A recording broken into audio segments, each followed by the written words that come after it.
नमस्कार साथियों, स्वागत है एक और वीडियो में। साथियों, ये हमारा एसएससी साइंस का पार्ट नंबर 7 है।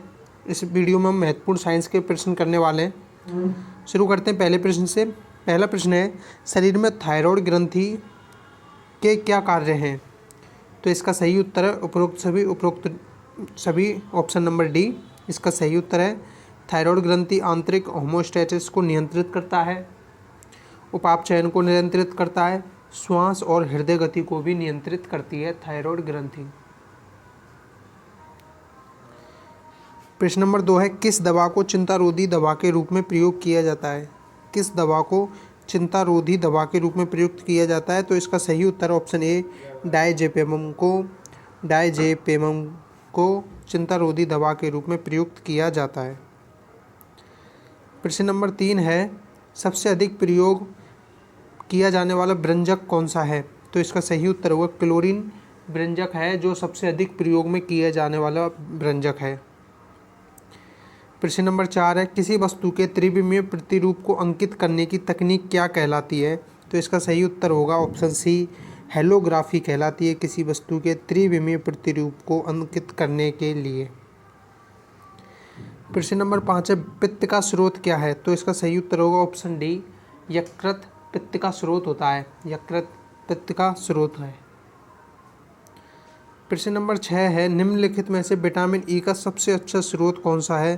तो इसका सही उत्तर होगा ऑप्शन बी ताज़ी सब्जियां विटामिन ई का सबसे अच्छा स्रोत होती हैं। प्रश्न नंबर 7 है, यूरेनियम विखंडन की सतत प्रक्रिया जारी रखने में किस तत्व की आवश्यकता होती है? यूरेनियम विखंडन की सतत प्रक्रिया जारी रखने में किस तत्व की आवश्यकता होती है?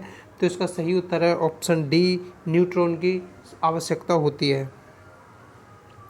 प्रश्न नंबर 8 है, हार्मोन अथवा एंजाइम का स्राव करने वाले अंग कहलाते हैं? तो इसका सही उत्तर होगा ऑप्शन ए ग्रंथि कहलाते हैं। हार्मोन अथवा एंजाइम का स्राव करने वाले अंग क्या कहलाते हैं? ग्रंथि।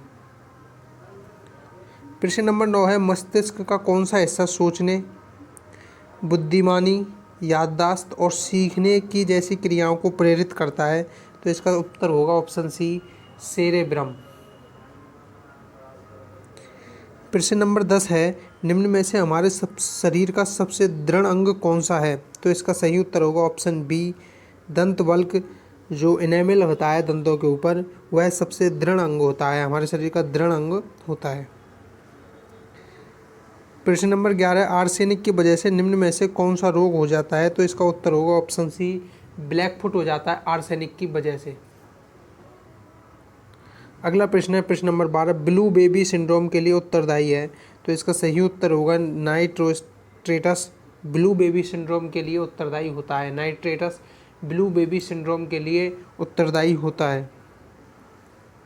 प्रश्न नंबर 13 है, एंटीबॉडीज किस में बनते हैं? तो इसका उत्तर होगा ऑप्शन ए लिम्फोसाइट्स में एंटीबॉडीज बनते हैं। प्रश्न नंबर 14 है, मैग्नीशियम की कमी से होने वाला रोग है। मैग्नीशियम की कमी से कौन सा रोग होता है?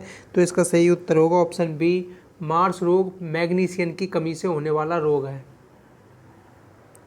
प्रश्न नंबर 15 है, डायोप्टर किसकी इकाई है? तो इसका उत्तर होगा डायोप्टर के द्वारा लेंस की क्षमता की माप की जाती है। तो इसका सही उत्तर है ऑप्शन ए लेंस की क्षमता।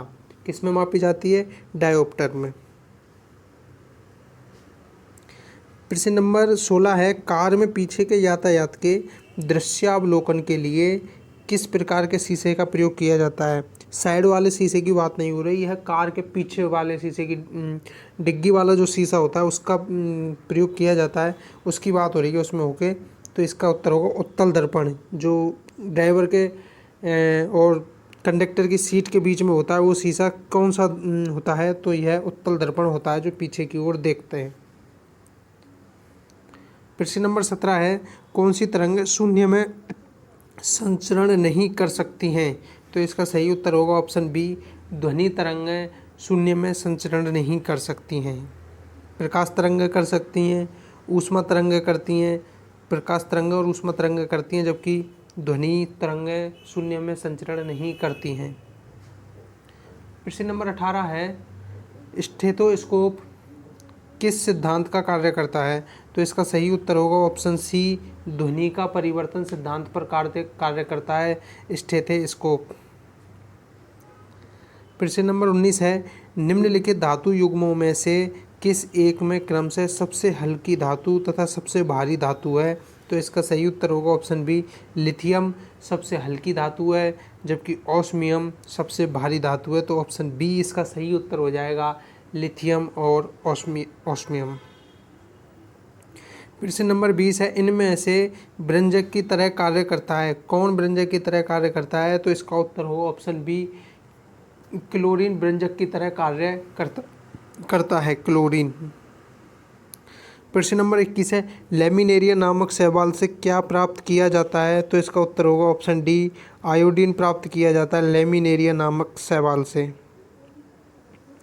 प्रश्न नंबर 22 है, इनमें से कौन सा सामान्य ताप पर द्रव होता है? तो इसका उत्तर होगा ऑप्शन सी, ब्रोमीन सामान्य ताप पर द्रव होता है। प्रश्न नंबर 23 है, कैंसर का उपचार निम्नलिखित में से किस अक्रिय गैस के द्वारा होता है? तो इसका उत्तर होगा ऑप्शन बी, रेडॉन गैस के द्वारा कैंसर का उपचार होता है और ये रेडॉन गैस अक्रिय गैस होती है। प्रश्न नंबर 24 है, आवर्त सारणी का आविष्कार किसने किया? तो इसका सही उत्तर होगा ऑप्शन बी, मेंडलीव ने आवर्त सारणी का आविष्कार किया था। किसने? मेंडलीव ने। प्रश्न नंबर 25 है, शरीर में ताप संतुलन का कार्य कौन करता है? तो इसका सही उत्तर होगा ऑप्शन बी, हाइपोथैलेमस शरीर में ताप संतुलन का कार्य करता है। क्या? हाइपोथैलेमस शरीर में ताप संतुलन का कार्य हाइपोथैलेमस के द्वारा किया जाता है। प्रश्न नंबर 26 है, मांसपेशियों का निर्माण एवं उनकी मजबूती किस पोषक तत्व पर सबसे अधिक निर्भर करती है? तो इसका उत्तर होगा ऑप्शन ए, प्रोटीन पोषक तत्व पर सबसे ज़्यादा मांसपेशियों का निर्माण एवं उनकी मजबूती निर्भर करती है। प्रश्न नंबर 27 है, चूने के पानी में कार्बन डाइऑक्साइड डालने गैस प्रवाहित करने पर, कार्बन डाइऑक्साइड गैस प्रवाहित करने पर यह दूधिया हो जाता है, यह कौन सी प्रक्रिया है? तो इसका उत्तर होगा ऑप्शन बी, यह एक रासायनिक प्रक्रिया है। प्रश्न नंबर 28 है, चांदी के आभूषणों का लंबे समय बाद काला पड़ जाना किस प्रक्रिया का उदाहरण है? तो इसका उत्तर होगा ऑप्शन ए, यह रासायनिक प्रक्रिया के उदाहरण है, चांदी के आभूषणों का लंबे समय के बाद काला पड़ जाना।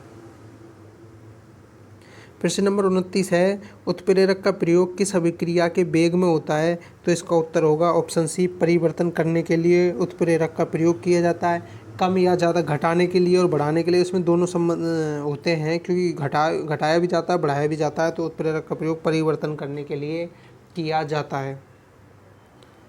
प्रश्न नंबर 30 है, एक जैव उत्प्रेरक का उदाहरण है? तो इसका सही उत्तर होगा ऑप्शन सी, एंजाइम एक जैव उत्प्रेरक का उदाहरण होते हैं। क्या? एंजाइम एक जैव उत्प्रेरक का उदाहरण होते हैं। प्रश्न नंबर 31 है, निम्न में से मैग्नीज का अयस्क कौन सा है? तो इसका उत्तर होगा ऑप्शन डी, पायरोलुसाइट मैग्नीज का अयस्क होता है। क्या? पायरोलुसाइट। अगला प्रश्न है, सौर ऊर्जा को विद्युत ऊर्जा में परिवर्तन हेतु प्रयुक्त किया जाने वाला तत्व है? तो इसका उत्तर होगा ऑप्शन सी, सिलिकॉन सौर ऊर्जा को विद्युत ऊर्जा में प्रयुक्त किए जाने वाला तत्व होता है। प्रश्न नंबर 33 है, टूटी हुई हड्डियों को जोड़ने के लिए उपयोग में आने वाला प्लास्टर का प्रकार है? तो यह प्लास्टर ऑफ पेरिस होता है। Option C right answer. ये जिप्सम नहीं होता, भुजा चूना नहीं होता है, मृत तापित नहीं होता है, यह होता है प्लास्टर ऑफ पेरिस, जो हमारे शरीर पे प्लास्टर किया जाता है टूटी हुई हड्डियों को ठीक करने के लिए। प्रश्न नंबर 34 है, निम्नलिखित में से किसका गलनांक न्यूनतम है?